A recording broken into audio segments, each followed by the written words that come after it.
Bismillahirrahmanirrahim. Qala al-mu'allifu rahimahullahu ta'ala nafa'ana bi ulumihi wa bi barakati ulumihi amin.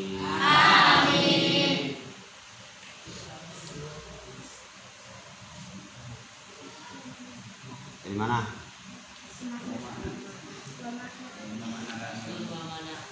Paslon.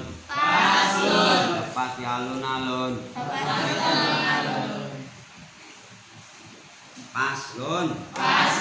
Bermula ini yaitu pasal di dalam menjelaskan makna la ilaha illallah. Bermula ini yaitu pasal di dalam menjelaskan makna la ilaha illallah. Wa makna la ilaha illallah. Dan bermula makna lafaz la ilaha illallah. Dan bermula makna lafaz la ilaha illallah. La ma'budah. Itu tidak ada yang diibadahi.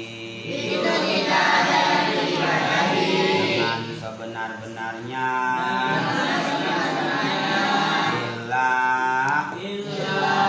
Kecuali Allahu bihaqqin dengan sebenar-benarnya fil wujudi ada di dalam adanya illa terkecuali Allahu hanya Allah. Terus doang. Kita sampai berikutnya. Tanda balik. Paslon. Bermula ini yaitu pasal di dalam menjelaskan tanda-tanda balik. Bermula ini yaitu pasal di dalam menjelaskan tanda-tanda balik. Alamatul bulugi. Bermula tanda-tanda balik. Terus salasun. Itu ada tiga. Tamamu khamsa syarata. Yang pertama sempurna umur 15. Sanatan. Ya, itu tahun. Izzakari. Di dalam laki-laki. Wal unsa. Dan perempuan.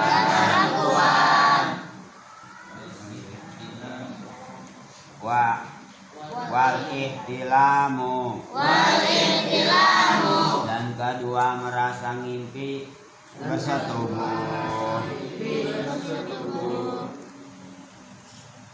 Wal ihtilamu. Dan kedua ngimpi bersetubuh.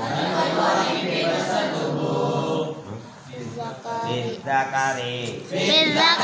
Dalam laki-laki. Wal unsa. Dan perempuan. Litis isinina. Karena umur 9 tahun. Terus wal haidu. Dan ketiga haid. Bil unsa. Dalam laki-laki. Perempuan. Terus litis isinina. Karena umur 9 tahun. Terus Terus dah Dengerin ya, ini 2 pasal langsung. Yang pertama, memahami arti kalimat tauhid la ilaha illallah. Ya. Ulama menafsirkan makna la ilaha di situ lihat la ma'buda bihaqqin fil wujudi illallah. La ma'buda artinya la ilaha illallah itu apa artinya? Katanya la ma'buda tidak ada yang diibadahi. Artinya apa? Yang diibadahi sholat kita, ngaji kita, pakai baju kita, ya berjalan kita, ya kita layanin santri, layanin guru, istri, suami, anak. Itu hanya Allah. Ubudiyah. Ya, sifat ubudiyah ini dengerin. Sifat penghambaan diri kepada Allah, sifat paling mulia. Makanya Rasulullah di alamnya dengan kata abdu. Jatiahnya bukan sifat Rasulnya. Subhanalladzi asra bi abdihi. Ya, bukan di Muhammadin, bukan di Rasulihi, tapi dengan abdi. Karena sifat abdi itu penghambaan adalah sifat orang yang merasa dia nggak miliki apa-apa. Ngeren. Jadi orang kalau udah merasa jadi hamba, itu nggak punya apa-apa, budak. Dirinya nggak merasa dimiliki. Pakaiannya bukan punya dia.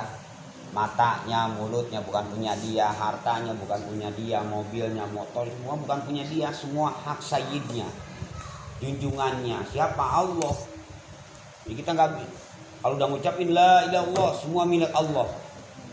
Ya, penghambaan semua kepada Allah. Ya, nah ini lama budak bihaqqin fil wujudi.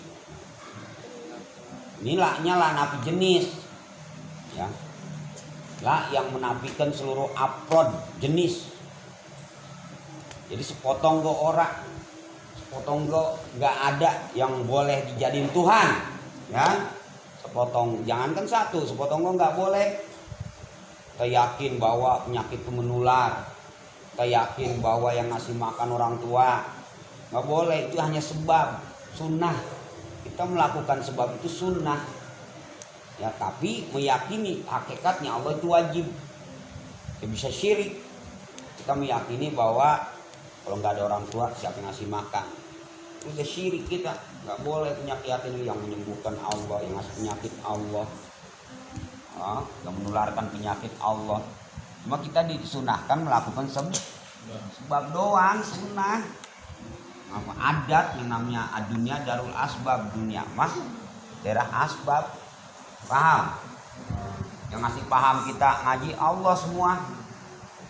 Ya. Itu bihaqqin fil wujudi, kan? Dengan sebenar-benarnya di dalam adanya, kan Tuhan banyak ya. Yang orang anggap Tuhan itu banyak. Ada yang anggap batu Tuhan, patung Tuhan, kerjaan Tuhan, toko Tuhan. Itu banyak orang. Ya, kuburan Tuhan. Itu semuanya dinafikan, ditiadain, dikosongin di hati. Ya, pas kita nyebut la, tidak. Gak ada yang bisa nyembuhin, gak ada yang bisa ngusir rezeki, tidak ada yang bisa nularin penyakit, gak ada yang nyembuhin. Semua dinafikan dalam hati, kosongin semua. Illallah, makanya tuh illallah kita tancapkan dalam hati, tuncebin, tancap blokin, hanya Allah. Paham? Makanya la, orang tuh kalau tarekat juga la ana la ilaha illallah klub iya gitu artinya mah, ora iya gitu sebenarnya mah. Paham? Enggak Allah gitu. Jadi kalau kata iya begitu, Allah iya, hanya Allah. Ini mau goyang-goyang nggak tahu maksudnya apa. Kadang apaan gitu. Ya nggak ada gurunya. Kalau ada gurunya sih boleh-boleh aja, ikut-ikutan goyang-goyang, diem aja dah. Nggak, kalau nggak ada gurunya mah diem aja dan namanya nggak ada perintah goyang-goyang. silakan yang kayak ngikutin tarekat begitu, tapi harus ada gurunya. Goyang-goyang mah disentak-sentak lagi, la, apaan gitu. Oh, la ilaha illallah begitu ya, udah ngucapinnya gue udah salah, la, ya tuh mana lain lo ya, yakinin ya. Nanti ayat Qurannya banyak tentang masalah tauhid ini ya, nanamkan tauhid. Nanti dalam tauhid ya, baik uluhiyat, nabawiyat, samiyat, ini harus kita pahami ya. Itu kitab gede ya. Yang kedua, lihat pasal kedua untuk baru diajar mengenal baligh. Apa baligh? Sampai. Jadi kita tuh udah sampai harus melaksanakan perintah Allah dan ninggalin larangan Allah, namanya baligh. Paham? Jadi kalau ente udah merasa baligh berarti saya harus sholat, saya harus ngaji, saya harus tutup aurat. Karena saya udah sampai nih, udah sampai batas kepada kita melakukan hukum Allah, namanya baligh, balago, yablugu, bahwa balighun, itu sampai, orang yang sampai, ya, paham? Apa tanda-tandanya ente harus melaksanakan perintah Allah dan menjauhi larangan Allah? Karena kelakuan kita nih, kelakuan kita kalau udah baligh, ya ada yang wajib, ada yang haram, ada yang sunat, ada yang makruh, ada yang mubah. Begitu. Tapi bagi orang mukmin gak ada yang mubah. Semuanya jadi sunnah. Jadi pahala. Al mukmin yujaru fi kulli syai'. Orang mukmin mah apapun jadi pahala. Ya. Jadi pahala nggak ada mubah. Ya, 3 doang kita mah, wajib, haram, makruh dan sunnah. Begitu. Nah, kapan ente? Jadi langkah ente, icep mata ente, denyut jantung ente, terlintas dalam hati ente, goyang ente, tidur ente, duduk ente, ya, makan ente, ngaji, itu udah ditulis semua. Malaikat udah mulai nyatetin, Raqib Atid itu mulai nyatetin, ya, kamu berbuat ini nih dari pagi, dari bangun tidur sampai tidur lagi tuh dicatat. Kalau udah balik mah, kalau sumur si Mustafi dia belum, dia mau ngapain kok belum ada, dia mau ini kan dia anjurin belajar supaya nanti bisa pas balik. Jadi pas udah balik tuh udah ngerti, paham? Jadi kalau udah balik udah nggak boleh sembarangan ente, udah merasa diawasin Allah, punya tanaman sifat muraqabah, merasa dipantau, diawasin Allah terus kita, langkah kita mau kemana, kira-kira dapat pahala apa orang, itu apa yang dilihatin ya, kira-kira saya ngelihat dapat pahala apa orang. Yang ada di diri ente aja ente tapakurin tuh ya, punya hidung, punya mata, ya nggak bisa ngelihat ini Syahroni apa Syahrini, Maknoni apa Manori, apa Manohara, bisa bedain tuh, syukurin ya. Gara-gara mata, punya hidung, bisa bedain minyak wangi, bisa bau kentut. Maka bau kentut jangan marah, alhamdulillah hidung saya masih normal, bau kentut. Ya nggak gitu, kalau orang syukur mah nggak ada keselnya, sudah kentut bau banget, yang begitu. Alhamdulillah hidung saya masih normal, masih nyium bau kentut. Ya, mentang-mentang begitu ya jangan sembarangan yang kentutnya. Ya, punya kuping, alhamdulillah masih bisa dengar ya, bisa dengerin ini, dengerin, punya mulut bisa ngerasain ini, ngerasain itu ya. Syukurin tuh, ingat. Ya, kalau udah balik mau begitu, ngomong apa nih ditulis, dengerin apa nih ditulis sama malaikat. Ya, paham? Iya. Makanya kalau udah balik jangan sembarangan ente, mau ngomong kek, mau dengerin kek, mau jalan kek, mau ngeliat kek. Ya, karena kita apa? Ihsan ndak tanemin dalam hati kita. Apa ihsan? Apa ihsan? Anta budallah. Karena kata roh kamu menyembah Allah, kamu melakukan aktivitas, karena seolah-olah kamu melihat Allah, seolah kita melihat Allah. Wilam takun taroh, walaupun kita nggak melihat Allah, kaino yaro, kita merasa Allah ngeliatin kita, gitu. Di kamar mainin HP, emang Allah nggak ngeliat? Malaikat ngeliatin lah, ya. Makanya tanemin tuh hati nomor 1 ya, beningin hati. Dah ya. Apa yang pertama ciri balik tadi? Sempurna umur 15 tahun. Lihat ini. Kalau ente udah nih ngimpi, kagak. Ngimpi apa ngimpi misalnya nih, si Rijal pas pertama ngimpinya masih Ius atau masih Mila. Ngimpi masih apa baik. Ya. Nah, itu balik berarti. Ya, perempuan gitu juga misalnya si Mariam ngimpi sama si Cogreg. Nah, itu balik berarti kalau ente udah merasa pernah ngimpi bersetubuh, bergaul, berhubungan intim, ya itu dibalik berarti. Saya ngerasain pas saya SMP itu sering ngimpi gitu ya. Pas saya SMP sering ngimpi sama si A, si B, sama C gitu, ya gitu ya. Itu balik berarti udah begitu, ya ngimpi sampai keluar sperma gitu ya.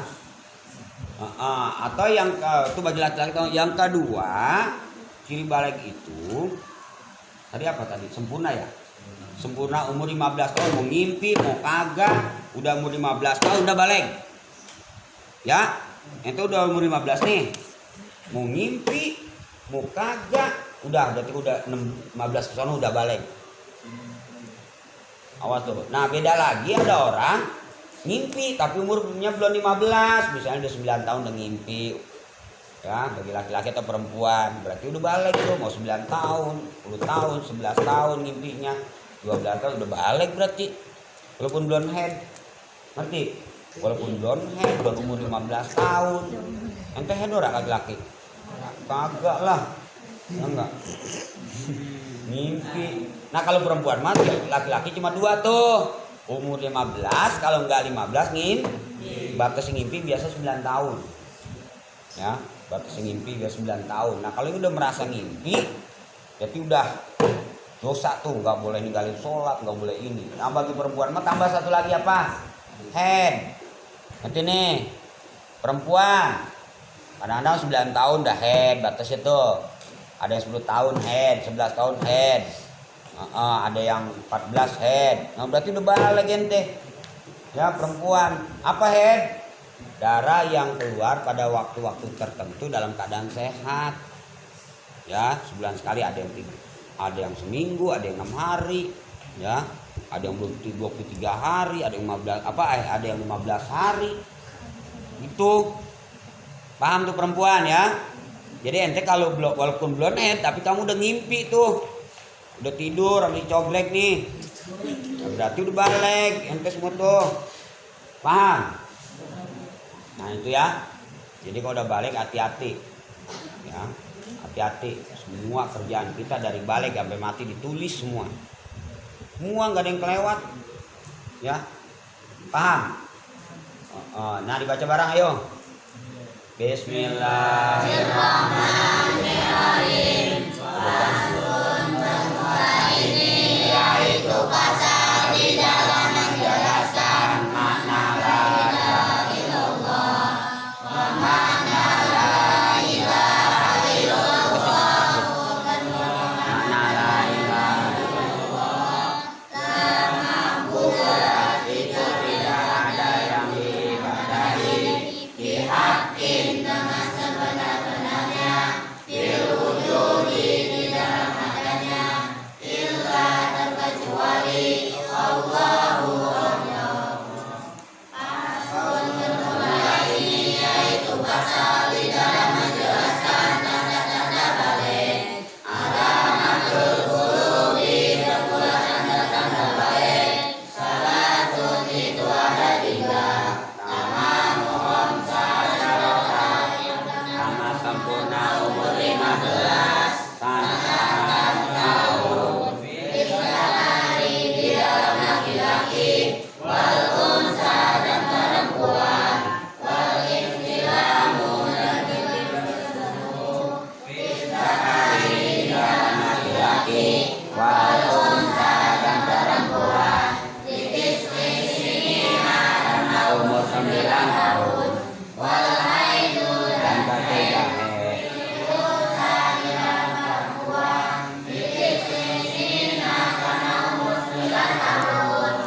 Wallahu a'lam bishawab.